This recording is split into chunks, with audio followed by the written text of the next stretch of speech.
Да, продолжуваме со емисијата, да продолжиме онаму каде што застанавме тематски. Тука е професорот Благој Цонев, претходно колегата Мирча Дамчевски зборуваше за случувањата во Израел, па е професоре да продолжиме од тука, да видиме што се случува. Последно нешто што може да се стави во овој контекст се терористичкиот напад во Брисел на фудбалскиот надпревар, каде што се убиени двајца шведски навивачи од страна на напаѓач кој очигледно имал исламистички мотиви, барем она што го извикувал, и се тоа доаѓа во контекст на повикот на Хамас во целиот свет да почнат напади да се извршуваат и на некој начин она што се случи во Израел и во Палестина веќе гледаме дека се пренесува и на европскиот континент. Да, добро утро прво.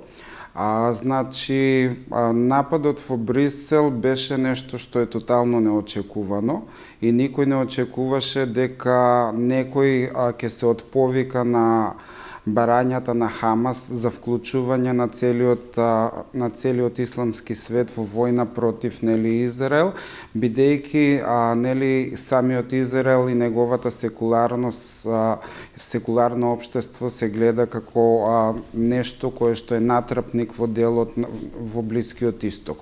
Она што е интересно е дека ние забораваме дека овој конфликт кој што во моментов се случува на Блискиот Исток не можеме да го категоризираме дека веќе се расширува, бидејќи мора да направиме дистинкција помеѓу арапски свет и исламски свет.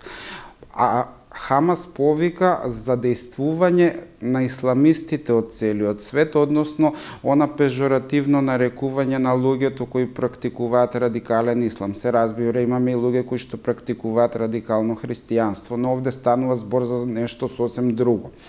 Меѓутоа, од друга страна не можеме да кажеме дека палестинците имаат подршка од арапскиот свет, како што било се до војната помеѓу Израел и Либан, односно Израел и Хезбулах во 2006 година. И гледаме дека дури Арапската лига, дури арапските држави кои што секој пат биле на страната на Палестина, секој пат се вклучувале во конфликти, со исклучок на Јордан после шестдневната војна и со исклучок на Египет после Јом-Кипурската војна, односно подпишувањето на договорот 1977 година во Кемп Дејвид, ние гледаме дека овој конфликт всушност може да заземе само територија на регионален конфликт и баш вклучувањето на територијата на Европа, па може и да очекуваме на територија на Соединети Американски држави или пошироко, може да биде само од страна на исламистички групации, меѓутоа не верувам дека тие групации се поврзани нити со Хамас, ниту со Хезболах, како радикални крила на палестинската држава, туку само како исламистички организации кои сакаат да бараат реваншизам во однос на секуларизмот кој што го имаме доминантно во Западна Европа и во Соединетите држави.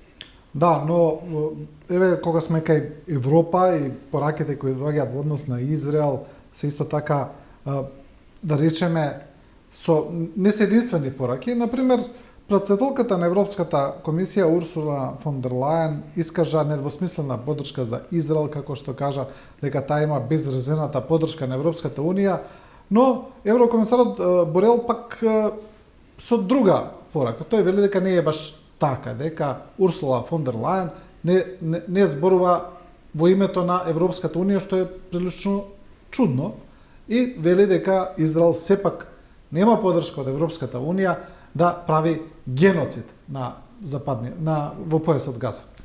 Тоа само по себе ни укажува на фактот колку е хетерогена Европската унија и колку немаме единство помеѓу државите внатре во Европската унија.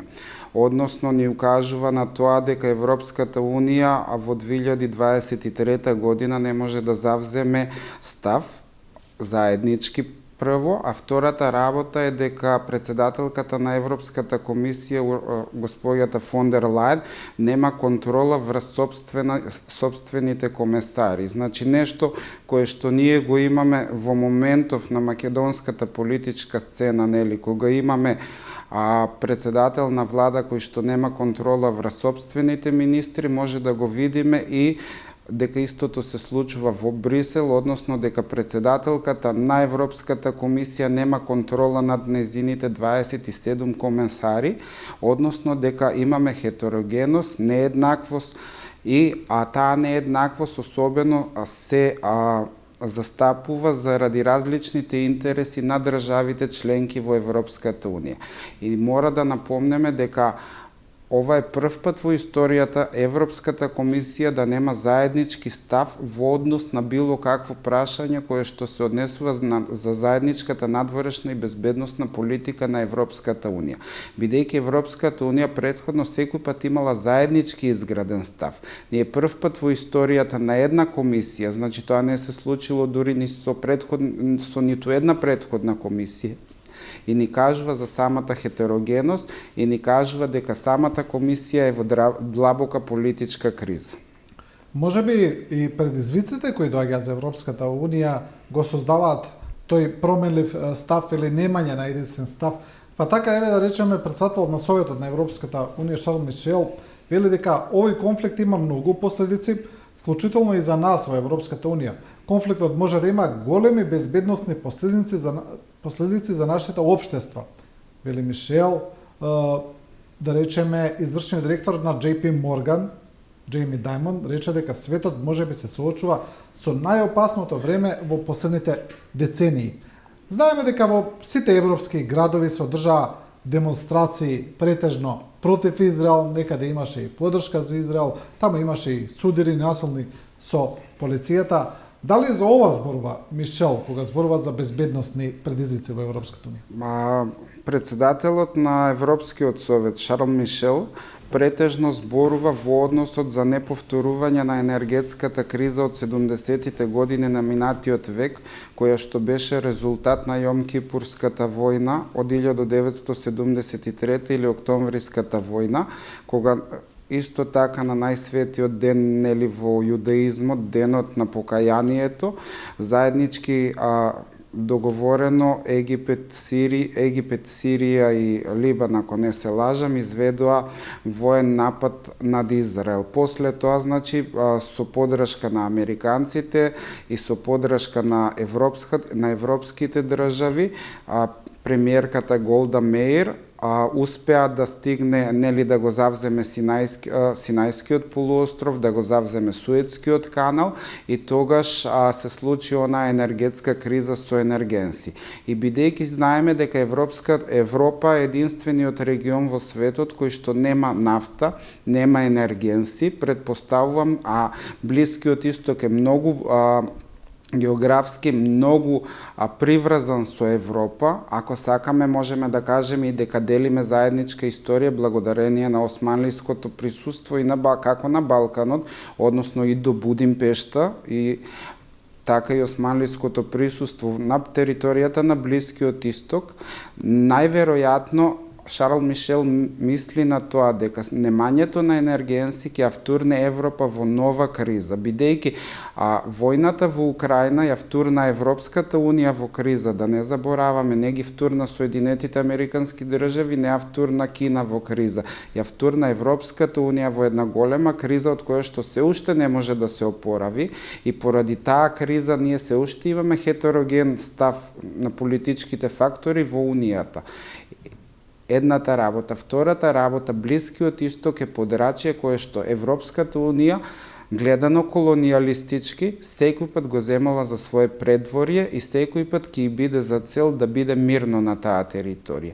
И токму поради тоа ми се потребни два фактори кои што ќе бидат извор на стабилност. Тоа е Турција, која што е непосредна граница на Европската унија, и тоа е Израел, кој што ќе биде мала територија која што ќе служи како енклава за да се контролират воено државите околу неа. Да, добро, ќе ја видиме таа анализа во поглед на тоа. Сакам да ја прашам во уште една ајде да речеме нешто што е повеќе прашање од социолошки аспект околу поддршката за и против Израел. Гледаме дека и во земјава луѓето се поделени околу тоа дали бидејќи во Израел де факто се извршени терористички напади од страна на Хамас, каде што се убивани цивили, тоа е факт, но исто така е и факт дека Израел веќе со децении таму врши злосторства против палестинското население, кое е затворено во енклави слични на огромни концентрациони логори. Тоа е нотирано и од сите светски релевантни организации, не е нешто што е спорно дали е така или не е така, впрочем тоа го кажуваат и рече сите големи сили. И сега веднаш се поларизира и тука општеството. Едните се за, едните против, па и самата поддршка за палестинската кауза е поделена, бидејќи едните велат ако сме за Палестина, тоа не значи дека сме за Хамас, дека го поддржуваме ова што Хамас го прави, но мора да кажеме дека ја поддржуваме Палестина. Значи, многу поделби, многу нејасноти. Прво мора да се согласиме со тоа дека ни еден човек кој што нормално расудува нема да подржи војна. Значи, прво треба да се исцрпат сите можни начини на преговарање за мирно решавање на конфликтот. Мислам дека она кое што го направи Хамас беше избразување во однос како реакција на тоа што Израел, не знам дали го гледавте говорот на премиерот Нетањаху во Обединети нации кога ја извади мапата на Блискиот Исток и го нацрта коридорот од Маскат, главниот град на Оман, се до пристаништето во Хајфа и дека кажа дека ова е новата мапа на трговија, односно новиот коридор на Блискиот Исток. Буквално подвлече само една линија од говорницата на Организацијата на Обединети нации. После 2 недели после тоа се случи нападот на Хамас, а нападот на Хамас е реакција за тоа што се повеќе и повеќе арапски држави склучуваат договори со Израел кои што се однесуваат на размена на енергенси, со размена на технологија која што ја има Израел. Нормализација на односи. Да, не би рекол нормализација, туку би рекол воспоставување на какви такви односи, бидејќи Израел нема односи со тие држави, дури авионите на Ел Ал не летаат над воздушното пространство на тие држави. Меѓутоа, храброста на Нетањаху да исцрта една таква линија на коридорот Маскат, значи кој што ќе води до Хајфа, покажува дека Израел претходно дипломатски веќе има направено многу чекори и дека има постигнато компромиси не само со Саудиска Арабија, туку и со Оман, значи со Мароко претходно воспостави, со Бахрейн и со Катар. И тоа ни укажува дека израелската дипломатија е многу вешта и дека работи на начин кој што е многу професионален од една страна. Од друга страна, неспорно е она кое што го кажавте, дека после 20-тите години, еве да се вратиме не од 1948 година, кога Израел е примен како држава член на Обединети нации, меѓутоа од 20-тите години на минатиот век, кога се започнува со тоа масовно доселување на еврејско население од Европа на територијата на Палестина, со цел да се создаде еврејска држава, започнуваат тие судири на екстремните десни еврејски групации со палестинското локално население. Имаме лица од палестинско потекло кои што се уште се сопственици на многу големо земјиште на територијата на Израел. Меѓутоа, државата Израел не им го признава правото на сопственост. И Врховниот суд на Израел, кој што функционира по принципот на Врховниот суд на Соединетите Американски држави, многу пати, иако има донесено одлуки во полза на палестинското население кој што живее во бегалски кампови, а има хектари и хектари земјиште во северен Израел, да речеме, или на територијата во околината на Тел Авив, израелската држава и израелската влада не им го признава, иако е донесено од страна како пресуда на Врховниот суд на државата Израел. Друг момент е дека ние сега, во сегашноста, Нетањаху успеа да создаде влада на широка коалиција во која што освен екстремно десните партии ги прими и либералите, односно наследниците на некогашната работничка партија на Давид Бен-Гурион, на Голда Меир и на сите оние пионери во создавањето на израелската држава, што само, односно ја прими партијата на Бени Ганц, поранешниот началник на генерал-штабот на Израел. Со самото тоа тој го смени законот за Врховниот суд и сега владата на Израел може сама по себе да донесува закони, да отповикува закони, бидејќи има прогласено воена, односно кризна состојба. И со сето тоа се допринесува за уште повеќе нарушување на човековите права, не само на палестинското население. Ние забораваме дека имаме голем процент на христијанско население, не само на муслиманското палестинско население. Ние забораваме дека имаме голем процент на православно палестинско население, ние забораваме дека имаме голем процент на атеистичко население помеѓу евреите и сите тие луѓе се против тоа што се случува и против угнетувањето на палестинците. Меѓутоа, со текот на годините, после 1948 година, па дури после 1956, 1967, тоа се војните, 1973, 2006 година, сме сведоци дека во тој дел на светот не постои решение две држави на таа територија. Израел сега оди кон моментот за инкорпорација на палестинското население во единствена држава Израел. Односно, анексијата на западниот брег да се претвори во комплетна анексија на тоа население со право на самоуправување.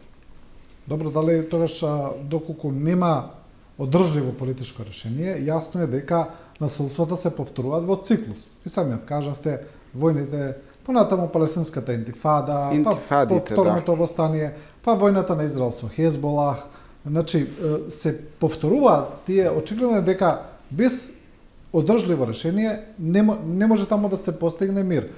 Едно од решенијата кои постојат е она постигнато во 1967 година за две држави, Палестина и Израел, посебни држави, кои официјално, формално, мораме да кажеме, го поддржуваат се уште големите држави, и Соединетите американски држави, и Русија, и Кина велат дека решението за две држави е решение кој треба да се имплементира, но тоа никогаш не се имплементира во пракса, постои само на хартија. Значи, без политичко решение, а имаше еден план на председателот Трамп, кој е понов план, ајде да речеме, кој е чисто изворно американски план, без политичко решение јасно е дека таму мир нема да има. Мир нема да има се додека едната страна не прогласи капитулација. Тоа е се повеќе очигледно. И освен значи интифадите кои што ги спомнавте, мора да напомнеме дека после 1967 година и кога не успева планот за две држави на територијата на Палестина, израелците започнува и со прогонот на палестинците од Израел, нели, после шестдневната војна, кога се отвара коридор преку Јордан, преку Сирија да заминат во Либан, кога се трансформира целата географска слика за Либан, која што од мнозинско христијанска држава се претвора во мнозинско муслиманска држава, израелците започнуваат да завземаат став: не ви треба втора палестинска држава, ја имате вие првата палестинска држава, а тоа е Хашемитското кралство Јордан, бидејќи едно 40 до 60% од населението на Јордан се палестинци по потекло. Тоа се луѓе кои што се избегани од територијата на денешен Израел, меѓутоа забораваме дека територијата на Палестина не е само Израел, територијата на историска Палестина е Израел заедно со територијата на Јордан. Британците, обидувајќи се да направат да создадат уште една држава балансер за време на палестинското востание во 1917, на арапското востание 1917, на сите синови на шерифот Хусеин, кој што е шериф на Мека, на неговиот син Фајсал, прво го назначуваат за крал на Сирија, подоцна за крал на Ирак, бидејќи во Сирија има претежно доминантно републиканско население. Неговиот син Али останува како негов наследник на територијата на Хиджаз, односно со главен град Мека, заштитник на двете свети места во исламот, и неговиот син Хусин останува емир на тогашното емирство Трансјорданија, а тоа е источниот брег на реката Јордан. Значи британците буквално ја цепкаат територијата на Палестина за да создадат уште една држава. Зошто? Бидејќи Сирија влегува во зона на интерес на Франција и Сирија била и останува доминантно под влијание на Франција. На Британија и треба уште една држава која што заедно со Ирак, кој што е колонија тогаш на Британија, ќе успее да создаде контратежа на Либан и на Сирија во регионот. И од овде започнува проблемот помеѓу палестинците и помеѓу евреите кои што се повеќе и повеќе се доселуваат на таа територија. И ние не можеме да кажеме дека ќе постигнеме трајно решение кога некој друг ни ги цртал картите во регионот, нешто слично на Балканот. Да, знаеме, ние имаме тука доста примери, поодамнешни и понови се разбира. Комплицирана е состојбата, да не е комплицирана, значи не би било така кога не може 100 години да се најде решение. Очигледно е дека е прилично комплицирано во однос на сега на инволвирањето. Интересно и вие тоа го спомнавте во однос на Хамас, дека околните арапски земји се прилично тивки, а сите информации велат дека Хамас поддршката ја добива од Иран, дека и финансиите и поддршката, па имаше и овие денови и формална средба помеѓу челниците на Хамас и на Иран. Од друга страна, Хамас нема поддршка од околните арапски држави, ниту од Јордан, ниту од Египет, па најмалку од Саудиска Арабија. Иран, инаку, во соседството поддржува уште една многу мокна војна групација, тоа е ливански Хезболах, која е всушност многу помокна војна групација од Хамас. И ова сега значи дека, не мора да значи дека Иран директно го потигнал нападот на Израел, но излегува дека арапските земји сега не учествувале, туку учествува една земја која не е арапска, туку е персиска во конфликтот со Израел преку своји прокси организации. Значи води уште една прокси војна на Блискиот Исток. Да, Иран освен Хезболах, тоа се шиитите кои што живеат на територијата на Либан. Инаку, само да направиме дистинкција, како што христијанството се дели на две големи деноминации, тоа се православие и католицизам, така исламот се дели на две големи деноминации, тоа се шиитите и сунитите. Шиитите се доминантни во Ирак и во Иран, мислам дека и во Катар и во Бахрейн, додека сунитите се во останатиот муслимански свет, односно и арапски и муслимански свет. Забораваме уште една држава, односно уште едно протеже на Иран, а тоа е режимот во Сирија. И во Сирија режимот уште од времето на таткото на сегашниот председател Башар ал-Асад, Хафез ал-Асад, значи има поддршка од власта на ајатоласите и Хезболах, значи во палестинските интифади, во граѓанските војни во Либан, бидејќи Либан минуваше низ неколку граѓански војни и во вооружените судири со Израел, секој пат ја имал поддршката пред се финансиска, но и воена од страна на Иран. Меѓутоа, за Асад само треба да споменеме дека таму е прилично интересно дека па неговото семејство е припадник на уште една многу помала деноминација на исламот, тоа се алевитската, која постои само во Сирија, една многу во две села се таму. Да, многу мал правец, но всушност тие владеат со Сирија. Да, тие владеат и најчесто се од тие две села потомците кои што владеат, и затоа тоа што се случи во Сирија е многу интересно, бидејќи ИЗИС, ако ги гледаме ИЗИС, тоа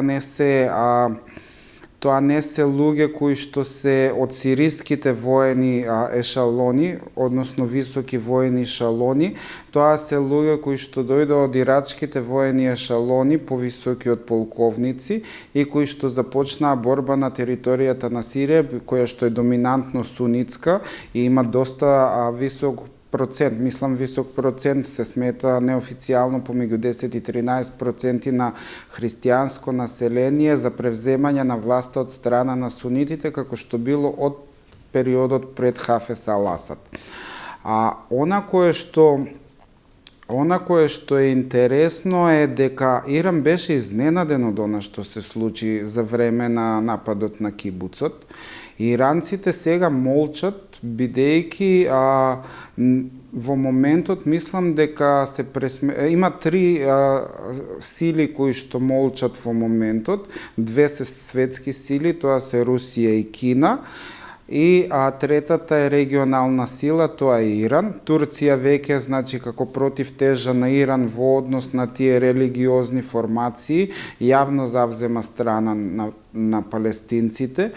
Меѓутоа, Иран вешто молчи и се гледа дека Иран има исто така многу способна дипломатија, која што за нас дојде прилично како изненадување, бидејќи сите сметавме дека иранците, освен воени технологии, не развиваат друг вид на технологии. На крај испадна дека развивале и дипломатија, имаат прилично солидни односи со Обединетото кралство, прилично солидни односи со Германија и со Франција, меѓутоа со Русија веќе да не збориме и со Кина. Меѓутоа, она кое што Хамас го направи, мислам дека ги изненади иранците, бидејќи во моментов на нив не им требаше да бидат изнесени на светската политичка сцена како подражувачи на агресија против друга држава.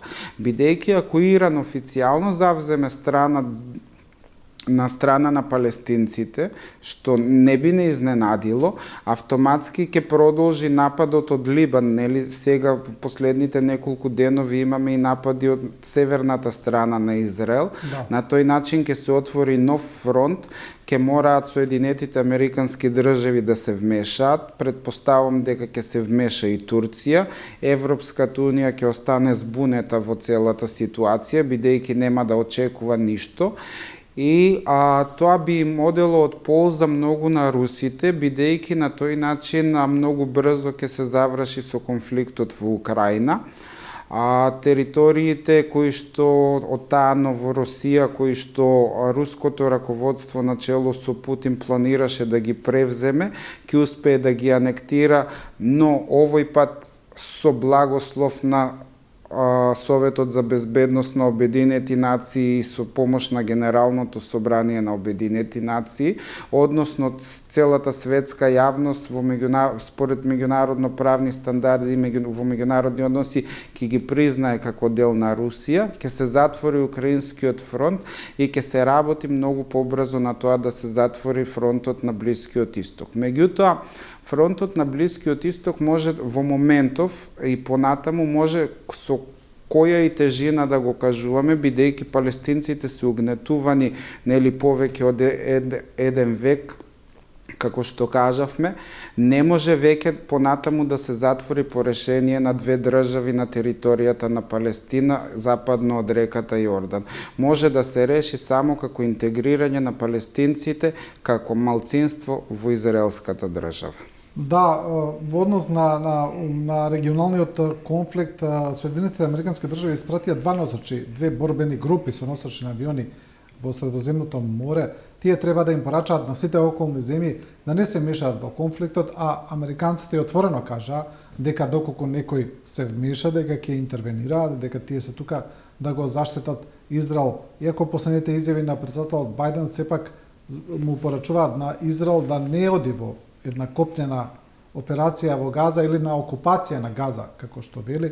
Сега не знаеме дали е тоа само против копнена операција или против трајна окупација се зборува. Израел од друга страна вели дека ќе продолжи со операцијата без разлика на тоа. Значи, Соединетите Американски држави се чини дека се тука да обезбедат дека ниедна друга групација пред се она која најмногу се очекува да се вмеша, тоа е шиитскиот Хезболах, ливански Хезболах, дека нема да го нападнат Израел и нема да му отворат на Израел фронт на уште една страна.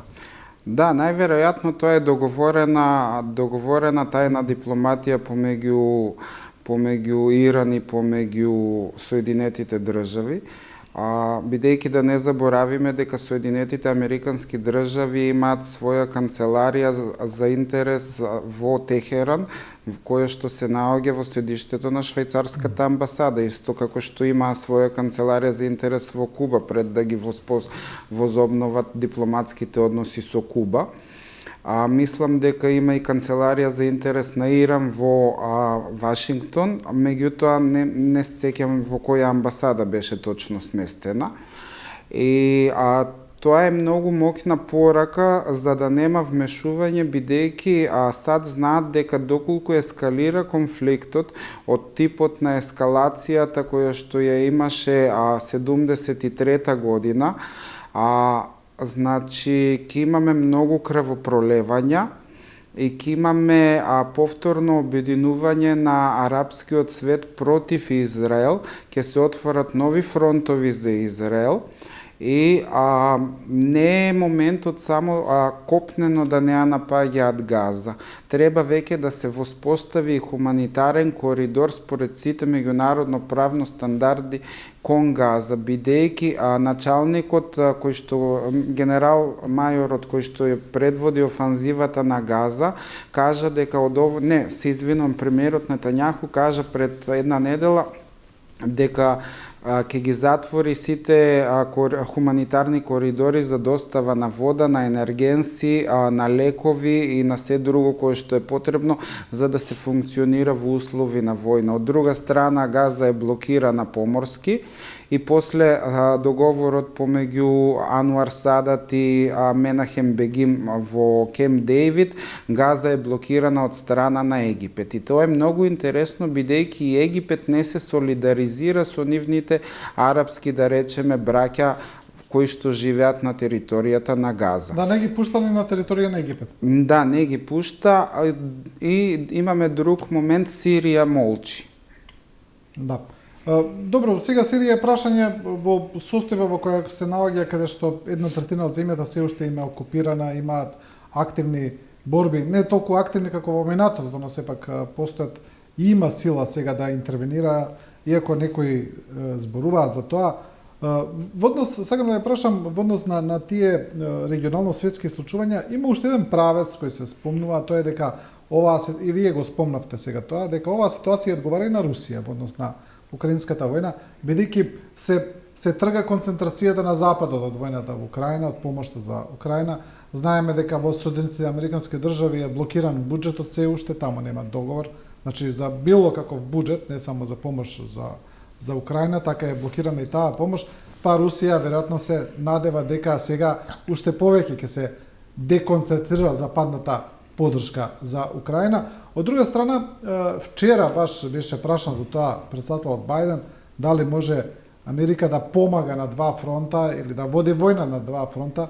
Тој кажа дека секако дека може, дека тоа не е никаков проблем за Америка како светска сила и тој вели, па ако ние не го направиме тоа, кој ќе го направи?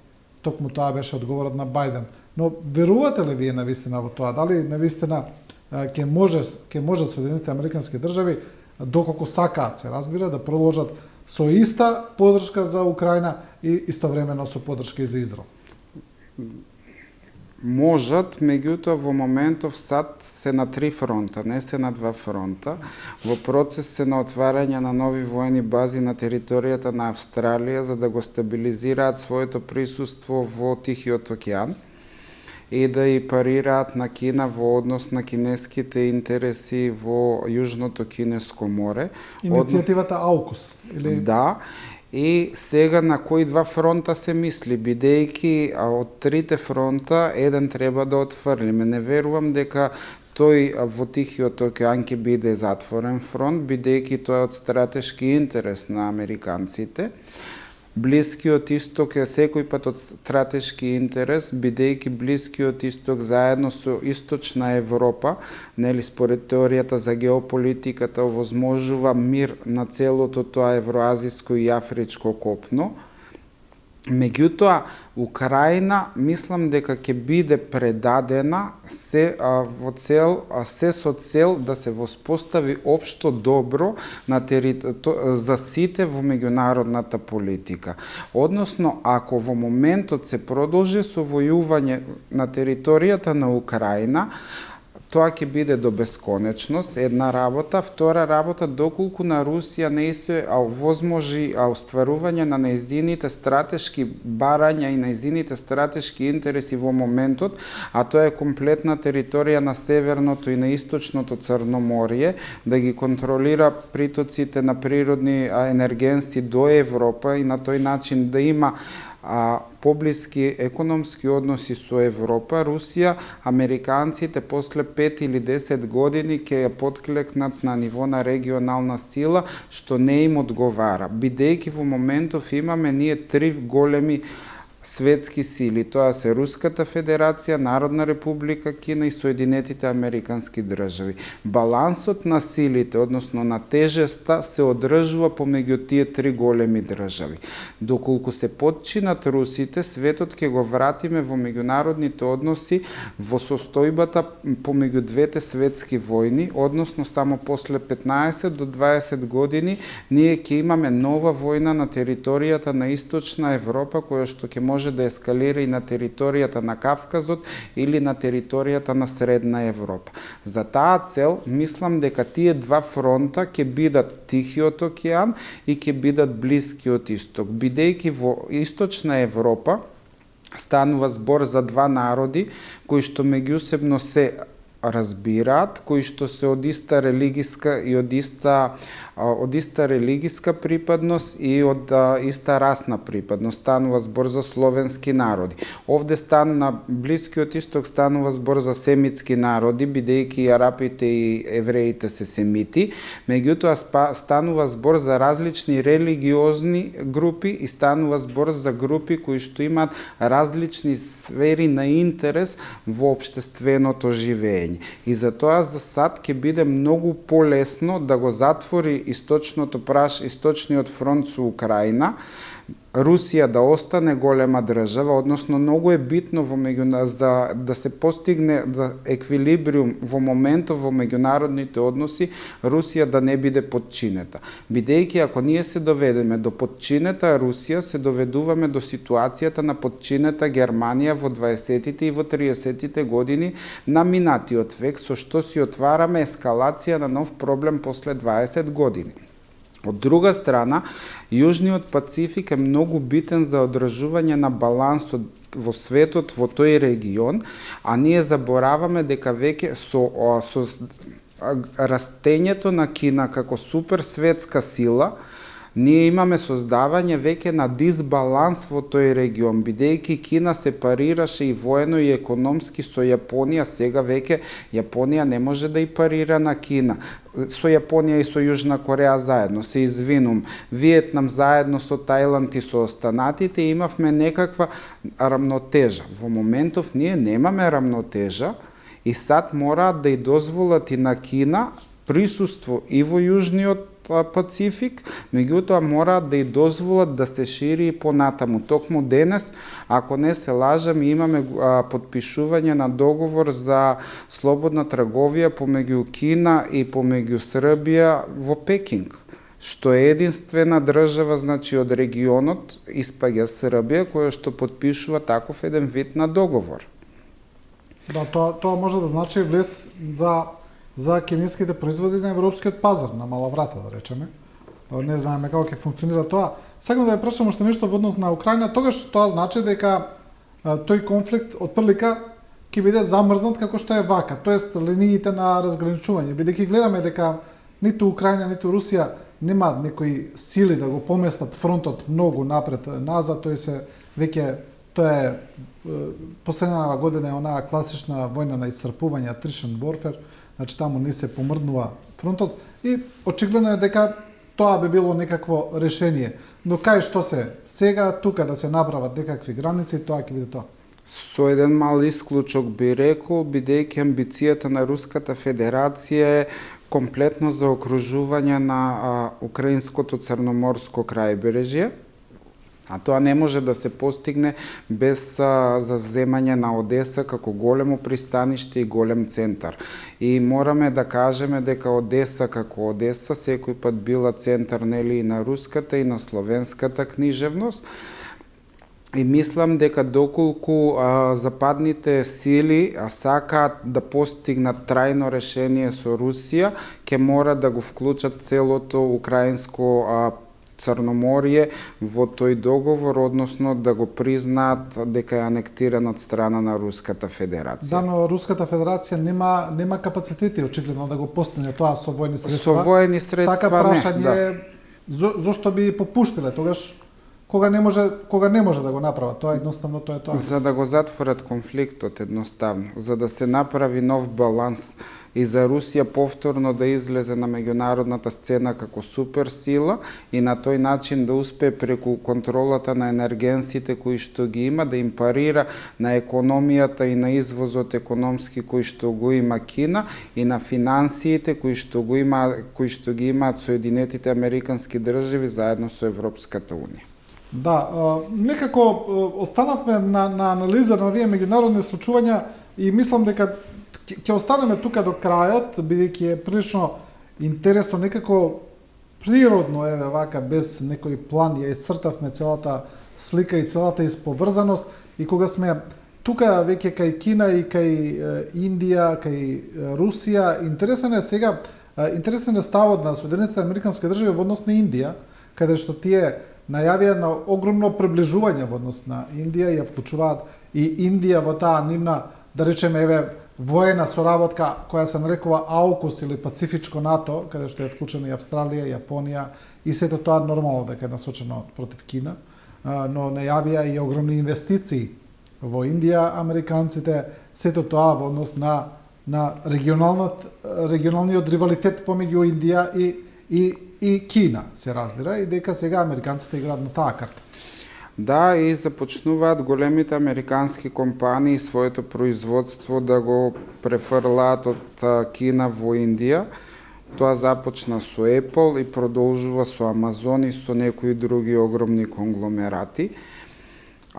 Сакаат да ја тргнат Индија од БРИКС, нели, за да создадат некоја нова економска зона во тој регион и воена, нормално.